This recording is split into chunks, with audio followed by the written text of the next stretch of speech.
উপরে খালি শুধু প্লাস্টার, আর কোনো কাম নেই। এই প্লাস্টারের কাম আছে, আর ওই যে এক জায়গায় একটা টুল রাখতে বলছিল, টুল বানাইতে গেছিল, সেই টুল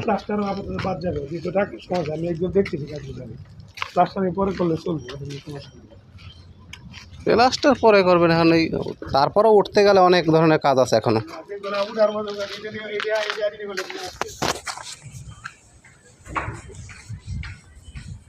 এইখানেই দিয়ে দেন এখানে, তাহলে আপনারা করবেন আপনার প্লাস্টার। ভাই এইখানে একটা লিংটন দিয়ে এটা করে দেবে না, এটা করাই ফেলেন। এই সাইডে প্লাস্টারটা নামাইবেন না, তাহলে এটা করা লাগবে। না করলে আপনি প্লাস্টার নামাইতে পারবেন। এই যে এই সাইড কোন রড? ওই সেই রডই তো এখন উপরে লাগাবো।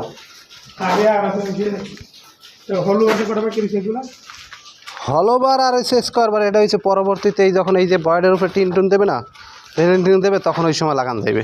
কিন্তু এখন যে রডগুলো আছে নিচে, এইগুলো আমরা উপরে লাগানোর চেষ্টা করবো। এইখানে যদি কিছু লাগে পরে আনাই নেব এই জাত থেকে, যে কোনো এক লোকাল দোকান থেকে।